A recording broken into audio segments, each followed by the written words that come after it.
chamo-me Fernanda Paula, tenho 59 anos, estou a fazer 60 anos. Nasci no Porto, em Portugal, numa situação logo assim um bocado estranha, porque os meus pais nunca viveram juntos. Desde muito miúda que eu tinha algumas coisas que eu achava que não eram assim muito vulgares. Mas eu não tinha nenhuma ideia o que é que estava na cabeça dos outros, ainda hoje não tenho, então eu não sabia se aquilo realmente era normal ou não. Eu lembro-me de ser muito pequena, sei lá, 5 anitos, e pensar que o universo seria um ser, um ser, uma pessoa, digamos, e que nós vivíamos numa parte desse ser, que seria, por exemplo, um rim. Temos quase como um micróbio daquele sistema todo. Lembro-me de ver a minha avó a limpar os móveis e ver que os móveis ficavam com luz. Lembro-me que fechava os olhos e via imensas luzes, verde, lembro-me muito bem do verde, do laranja, uma série de coisas assim desse género. Entretanto, eu tive sempre uma vida um bocado atípica. Eu fiz um ano em cada escola. A minha primária eu tive em 4 escolas diferentes. Pronto, e porque os meus pais não viviam juntos e a minha mãe foi criando situações de maneira a afastar-me um bocado dele. A certa altura, o meu pai aproximou-se de nós, e tentou vir viver connosco. E a minha mãe perguntou-me a minha opinião e eu disse que não tinha nada a ver com o assunto, que eles é que tinham que resolver. E o meu pai, na sequência disso, mata o meu irmão e mata-se. Isso foi uma coisa que a mim mexeu muito comigo, até porque a minha mãe nunca aceitou que eu ficasse mexida por isso. Acabei por ficar sozinha, porque ele já não existia e ela não aceitava que eu tivesse mal por causa dele. Aí eu acabei por sair de casa. Então, um dia eu estava, entretanto, na sequência da morte do meu pai, eu conheci o centro espírita, porque a minha mãe começou a ficar muito mal, foi internada no hospital. E umas vezes ela estava muito mal, tinha anemia, no dia seguinte fazia uma análise, ela não tinha, depois voltava a ter, e apareceu uma sujeita espírita e começou a dizer que nós estávamos com problemas e começou a tentar entrar em contacto connosco. E o que é certo é que a minha mãe melhorou. E o senhor, na altura, disse-me que eu tinha que trabalhar. Eu tinha que trabalhar, era muito importante eu trabalhar, porque senão ia ter uma vida muito complicada. Só que eu tinha muito medo do senhor. E, portanto, só queria era fugir daquela situação. Nessa altura, nesse período, eu tive uma vez eu estava a dormir e de repente eu vi-me num sítio que era uma espécie de caverna. Eu estava a passar a caminho de um sítio que era uma espécie de caverna e sei que as pessoas estavam todas com vestes brancas e que estavam pessoas a aguardar. Eu penso que eu acordei a meio do sonho porque eu estava numa situação um bocado perigosa. Estávamos a passar num sítio que era um bocado perigoso. Eu sei que estava a ser, iam pessoas atrás e à frente comigo.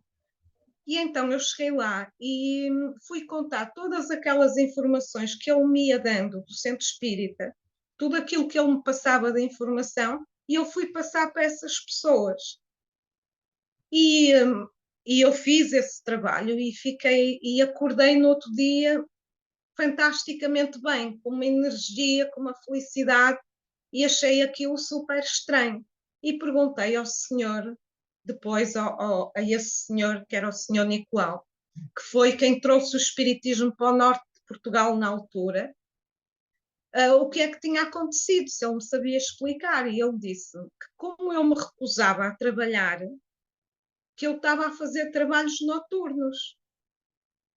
E eu disse, ok, tudo bem, isso eu aceito. Porque a minha questão é que quando eu comecei a contactar com ele, eu, por exemplo, estava na escola a ter aulas e estava a ver a aula dos professores, não conseguia ter as aulas porque ficava focada na aula dos professores. Depois sentia no meu chakra frontal, o chakra parecia que queimava, sentia luz ali, um foco de luz ali. E aquilo começou-me a confundir muito. Eu era uma miúda, era muito nova na altura e era isso que a mim me baralhava. Só que eu, na altura, já tinha catalepsias, que eu não fazia ideia do que era, não tinha nenhuma ideia do que era, e isso eles não me explicavam. E anterior a isso, quando eu era miúda, eu lembro-me que eu de noite ia brincar para o pátio, fazia imensas coisas durante a noite, mas não sabia o que isso era. Entretanto, as coisas com a minha mãe começaram a agravar-se e eu acabei por sair de casa. E casei, porque conheci uma pessoa que até era uma ótima pessoa e foi uma maneira de eu sair de casa. E então nós estávamos um dia à noite, um dia relativamente quente, estávamos todos a conviver e um dos meus colegas resolveu ir buscar um gravador para pormos música. E ninguém queria ir com ele. Ele dizia que sozinho não ia. Se não fosse ninguém com ele não ia. E eu disse: Olha, Otó, eu vou contigo. E fui com ele. A gente tinha bebido uma Cuba Livre, eu estava meio atordoada e fui com ele. Cheguei lá, a casa dele era de resto de chão, primeiro andar, subimos lá para cima porque eu fui ao quarto dele porque ele queria que eu fosse com ele buscar o gravador. A mãe acordou e pensou sei lá o quê, não sei o que é que a senhora pensou, mas não foi muito bom. E começou a discutir com ele, aos berros e quê. E eu comecei a sentir-me muito mal, cada vez me sentia pior. Então a senhora, como era enfermeira, percebeu que eu estava mal e sentou-me e pôs-me a cabeça para baixo e os braços também, porque ela viu que eu ia desmaiar. Mas eu, que não estava todo nervoso, não percebeu nada e puxou-me pelas escadas abaixo. Pegou-me num braço e puxou-me e levou-me e eu fui. Cheguei cá fora, eu sei que eu tinha um casaco, eu transpirava por tudo quanto era lado. Comecei a tirar o casaco, tinha uma camisola, tirei a camisola, fiquei só com o vestido, mesmo assim cheia de calor. E andei uns passos até ao sítio onde estavam os meus amigos. Quando cheguei lá, acho que dei um grito, porque o grito eu não me lembro, e apaguei. Apaguei para eles, porque eles dizem que eu fiquei com os lábios roxos, gelada, não sentiam o coração a bater. E eu sei que eu me senti projetada no espaço, a uma velocidade incrível, assim, uma coisa mesmo muito rápida. E eu senti que eu estava numa espécie de corredor com vidro. Aquilo era tudo em vidro, porque eu via tudo para fora, mas eu sabia que havia ali umas barreiras. E fui por ali fora. Entretanto, eu comecei a pensar: o que é que está a acontecer? Ui, eu estou aqui, estou a fazer o quê? O que é que se passa? E então comecei a perceber que eu sentia-me como se estivesse dentro de um novelo e o novelo estava a desenrolar e eu andava naquela velocidade dentro do novelo a desenrolar. E como eu tinha experiências de saída do corpo já, achei aquilo muito estranho porque ali eu não sentia corpo nenhum, eu não tinha corpo nenhum, só era, mas eu estava ali toda porque eu dizia a mim mesma: eu estou aqui toda, como é que eu estou aqui toda? Eu não tenho corpo, não tenho nada, como é que eu estou aqui toda? Mas eu estou aqui toda. E então uma coisa que me começou a chamar a atenção é que eu sabia tudo. Aquelas grandes dúvidas existenciais, o que é que andamos aqui a fazer, vai haver uma guerra mundial, não vai, aquelas coisas que nós pensamos imenso sobre elas, tudo isso era muito claro, muito óbvio. É, acho que até me senti assim um bocadinho ridícula por ter pensado durante tanto tempo naquelas coisas, porque aquilo era tudo muito normal. Isso não eram questões. E, e eu lá fui andando naquela velocidade, porque isto foi tudo frações de segundos.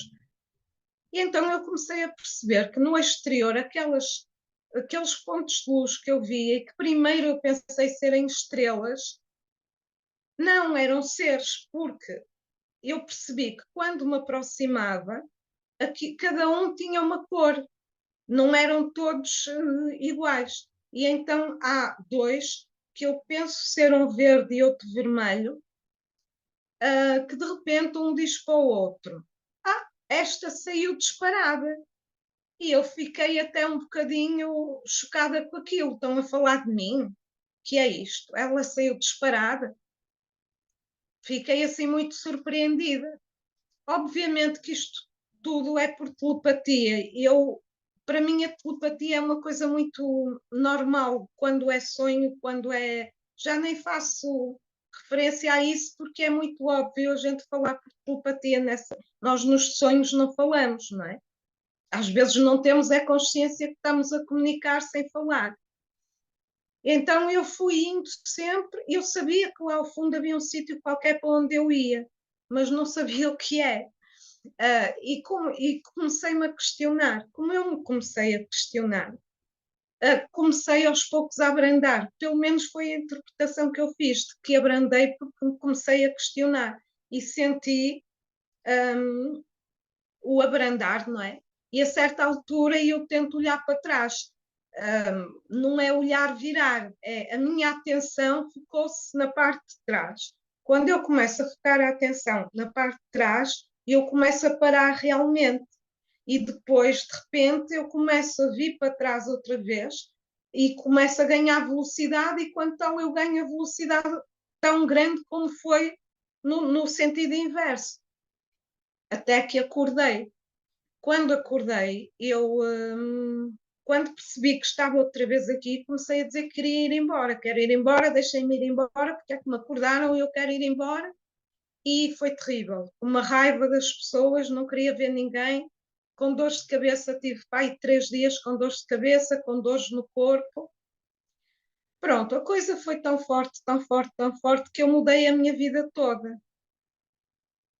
O que eu sentia é que eu não podia, a minha vida não podia parar, eu tinha que fazer coisas, tinha que conhecer o mundo, tinha que andar para a frente, tinha que dar testemunho. Então eu separei-me, mudei radicalmente, tinha que viver outras coisas, tinha que viver muito de acordo com aquilo que eu acreditava. Mais do que nunca, eu sempre fui um bocado idealista, mas mais do que nunca eu achei que eu tinha que ter uma vida de acordo com aquilo que eu acreditava, e portanto aquilo não me servia. Eu se calhar fiz uma grande asneira porque passei muito mal, mas também tudo tem um preço, não é? A gente paga sempre uma fatura. Pronto, e é assim, passei muito mal, fui passando aquela fase, tive várias experiências, algumas surreais, até que a uma certa altura eu vi-me tão apertada, tão apertada, tão apertada, que eu só tinha duas alternativas, que era ou eu saía dali ou me perdia completamente. E há um momento em que eu levantei os olhos ao céu no meio da rua e disse: Não, eu agora já não posso mais, por favor, tirem-me daqui. Isto eu não, também não quero, tirem-me daqui. Passado um mês, eu estava na Holanda, saí da situação em que estava e estava na Holanda. Então, dei uma série de voltas, depois acabei por vir para cá, comecei a trabalhar e comecei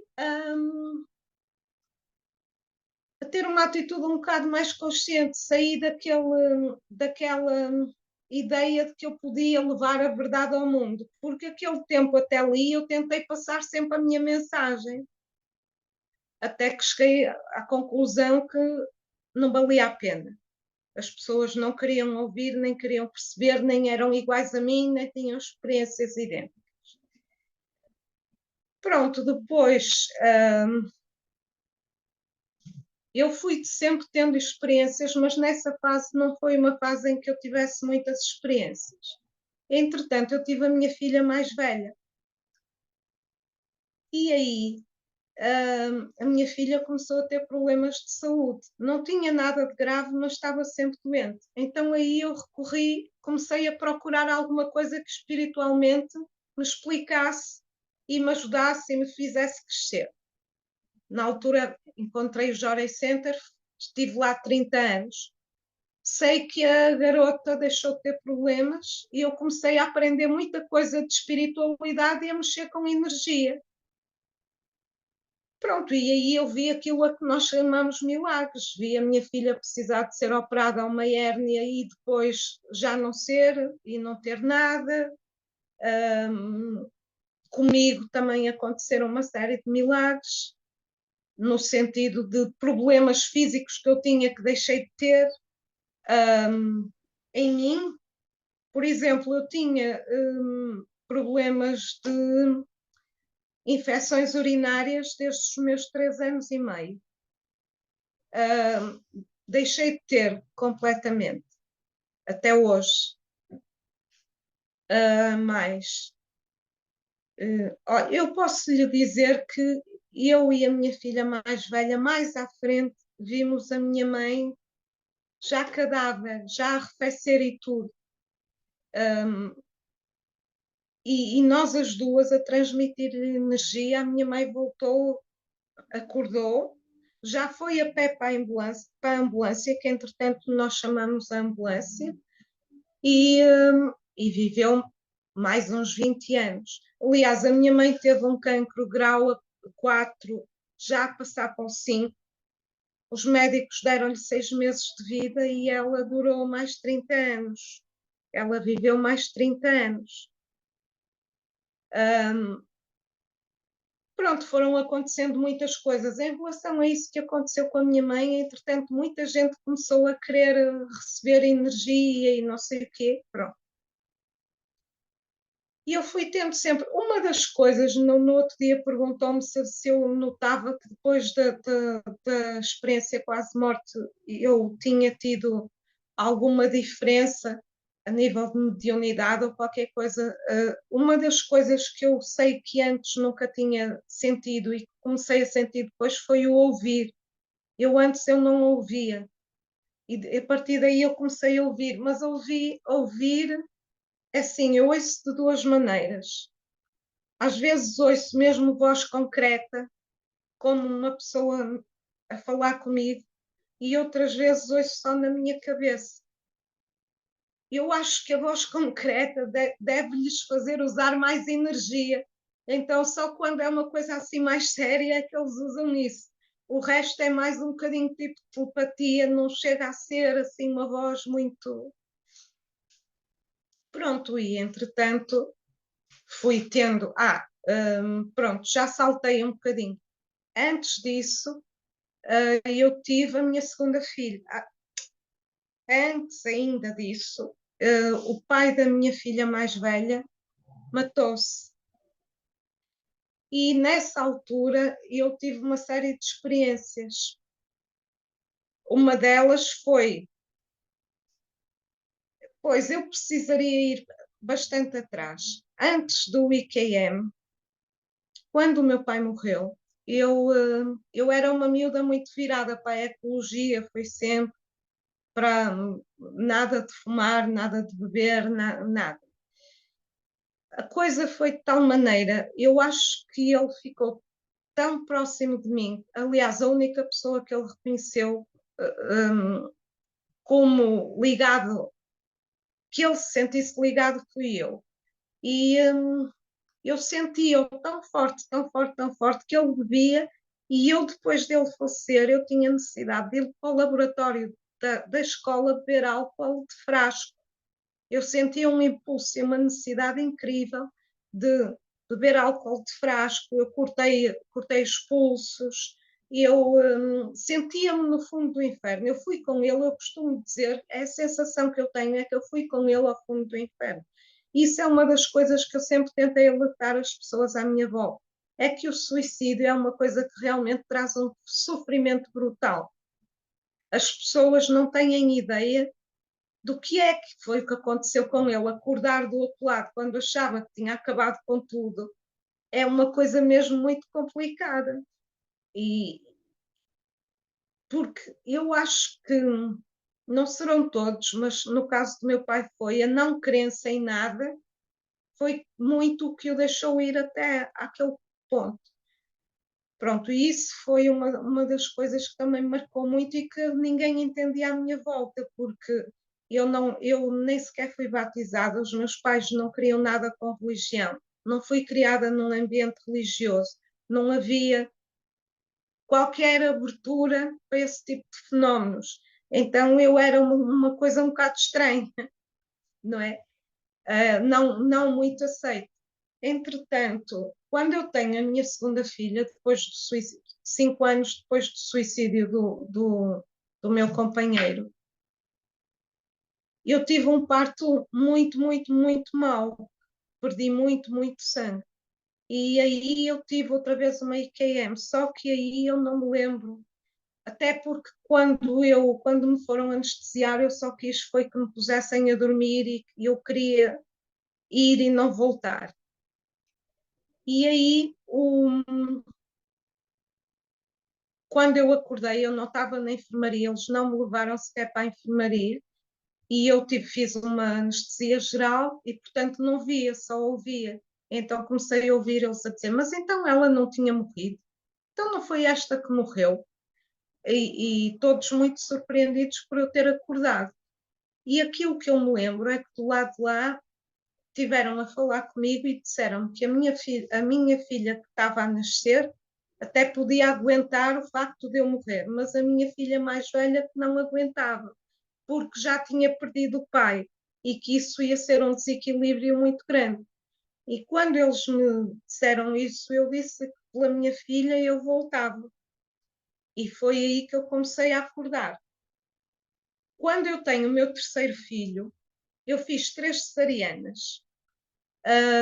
Quando eu tenho o meu terceiro filho, ao fazer a cesariana, eles depois começaram um bocadinho a pegar comigo, a gozar comigo, a dizer que eu lhes tinha estragado o planeamento do dia, porque as cicatrizes, o meu útero da outra minha filha rasgou toda em vários sítios, e como supostamente eu não ia acordar, eles não cozeram. Então, tanto é que eu, desde que meu filho, tive um descolamento de placenta durante a gravidez. E então eles disseram que tiveram 1 hora e tal a cozer cortes que eu tinha da cesariana anterior, porque eles não esperavam que eu acordasse.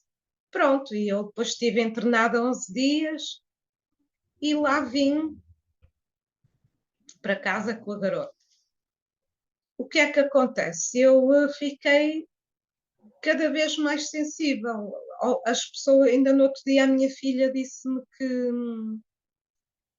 eu liguei-lhe e ela disse-me assim: Olha, eu estava com o telefone na mão para te ligar. Foi por acaso ou é daquelas coisas que tu fazes? Porque, pronto, essa sensibilidade eu tenho, não é?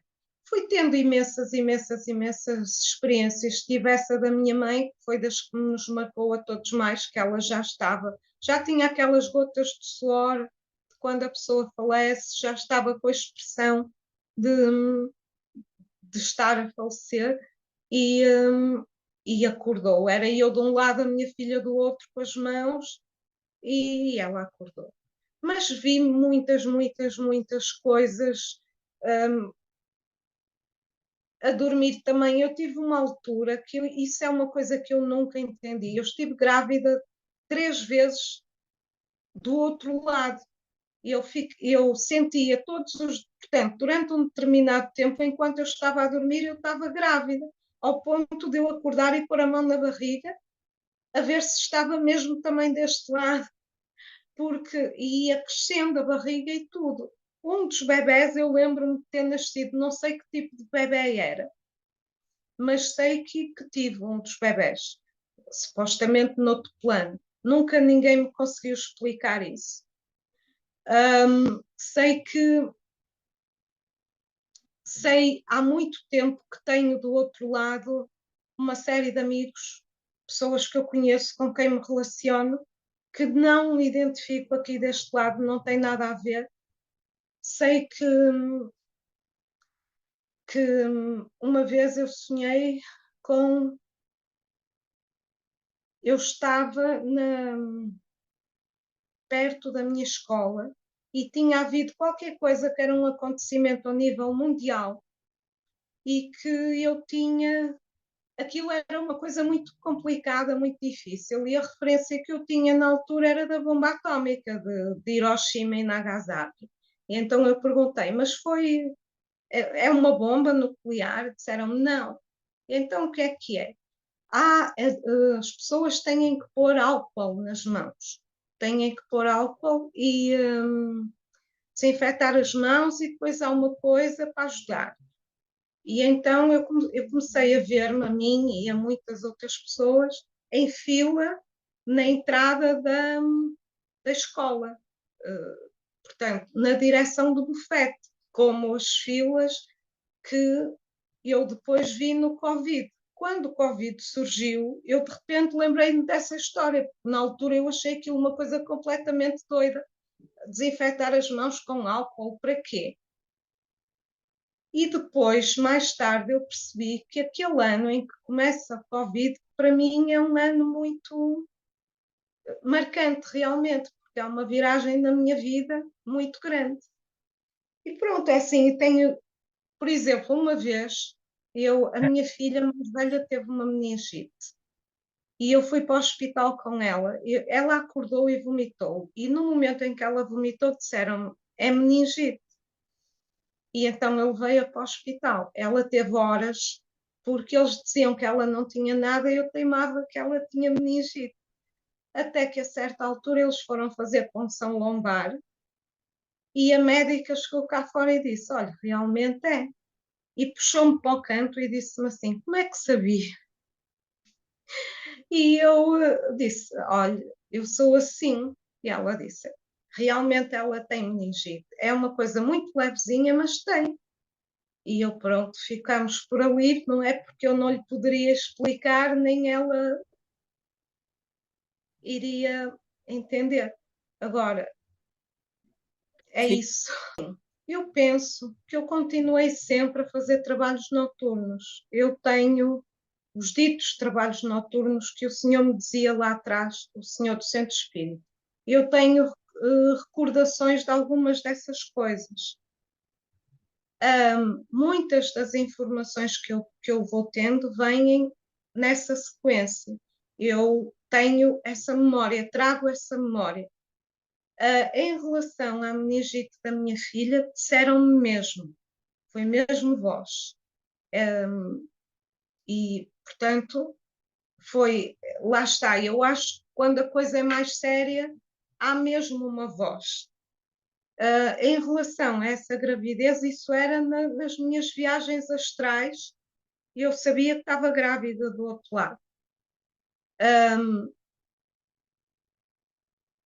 Como muito mais coisas, por exemplo, houve uma altura que eu cheguei mesmo a abrir aqui um centro e eu fazia oração a pedir às entidades espirituais que governavam aqui esta zona que me permitissem abrir.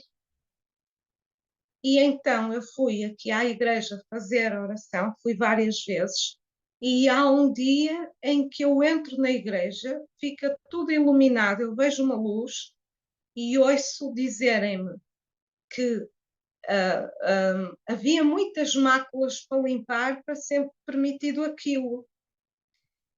E então há muita coisa para limpar, mas eu ouvi mesmo voz, e era uma voz que me mostrava que a coisa era séria. Tinha-se feito aqui muita coisa, muita asneira, não havia um nível ainda para aquilo. E o que é certo é que eu abri, mas não durou muito tempo. Passado uns meses acabou por fechar sem qualquer explicação. Mas o trabalho não foi em vão, porque eu acho, aquilo que eu sinto, que eu vou entendendo, é que nunca é nada em vão. Porque uma das coisas que eu pedi na altura, ok, foi dentro de um determinado movimento, mas eu pedi que houvesse abertura aqui neste sítio para espiritualidade, para vários tipos de espiritualidade, fosse qual fosse. E a partir daí começaram a abrir coisas.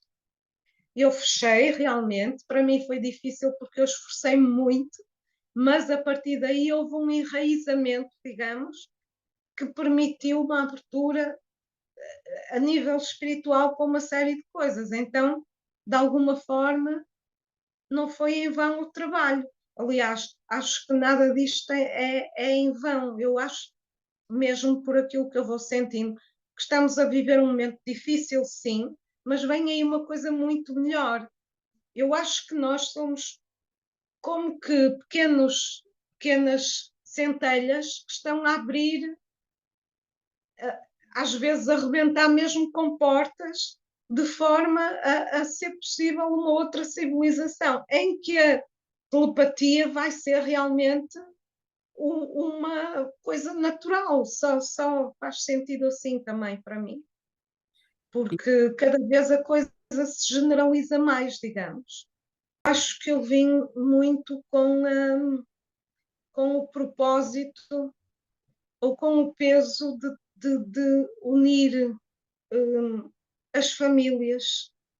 Eu acho que tem dois propósitos. Um é mais abrangente, para fora, e outro dentro da minha egrégora, se calhar, não é? Porque eu acabei sempre por fazer pontes entre as pessoas da minha família e entre.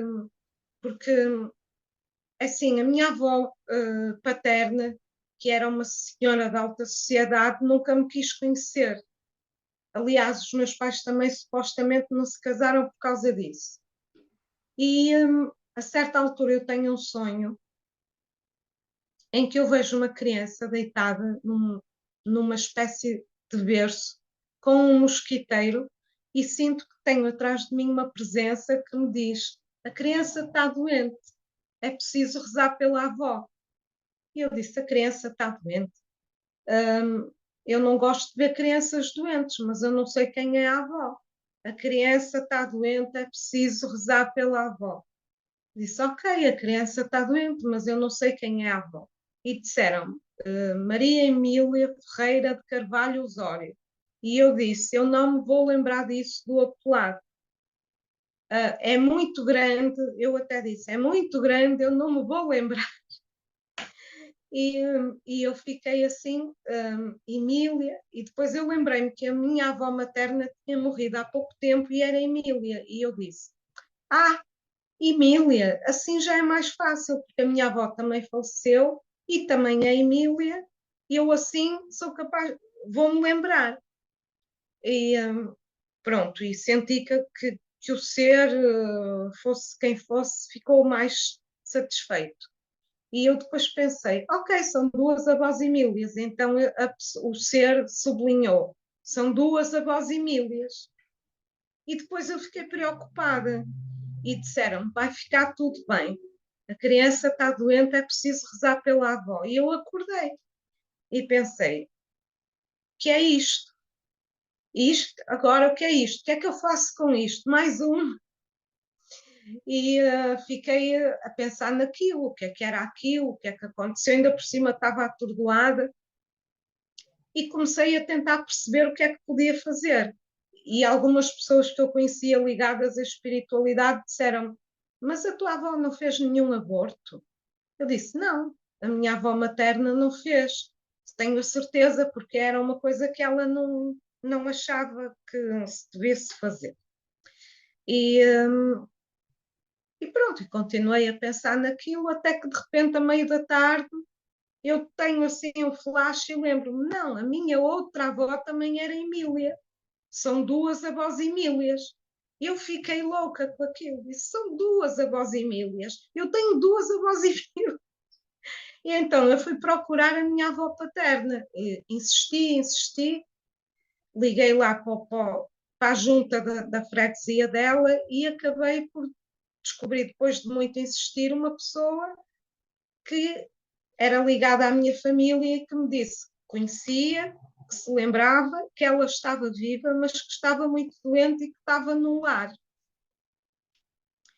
Então eu liguei para o lar e a pessoa disse-me que ela não estava doente, estava bem, que eu que falasse com ela. Eu disse: olha, ela nunca me quis conhecer e eu não sei como é que ela vai reagir, o melhor é eu não falar. Pronto, aquilo passou, passado um tempo eu voltei a ligar.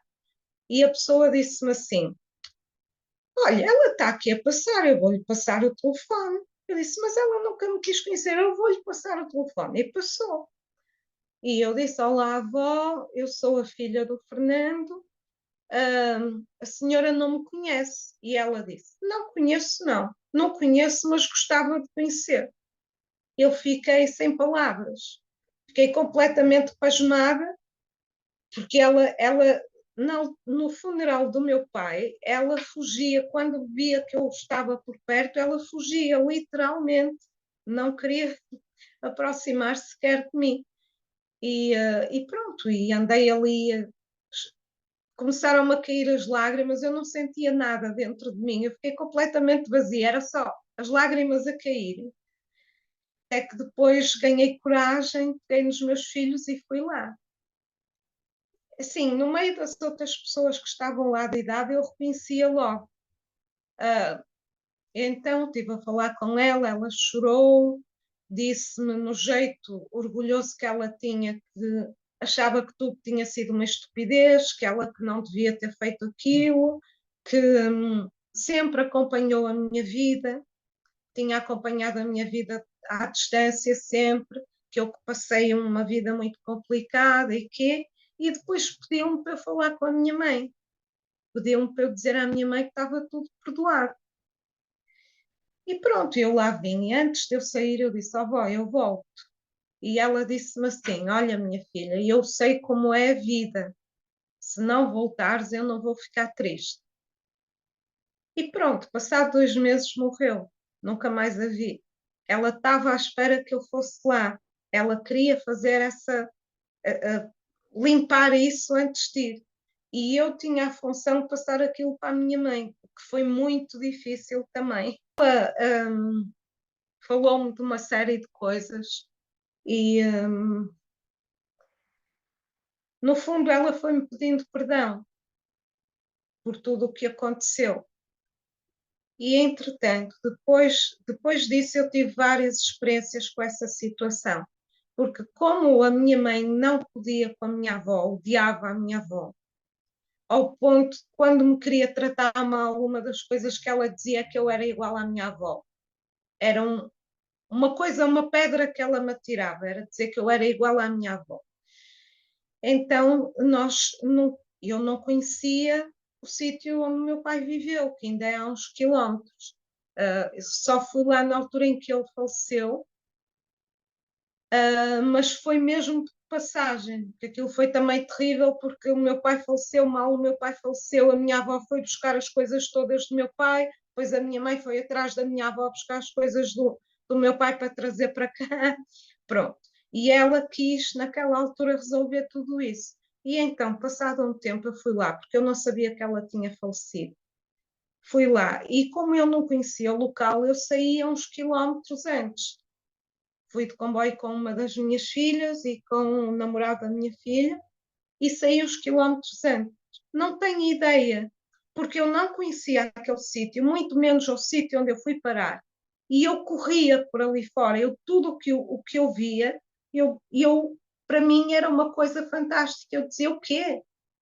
Ainda está aqui esta casa? Esta casa existe? Olha, mudaram isto de sítio. Eu reconheci tudo e mais alguma coisa. Eu olhava, há uma certa fonte que eu olho e o que me vinha à cabeça constantemente era: ah, tantas vezes eu bebi aqui água e eu nunca tinha estado ali.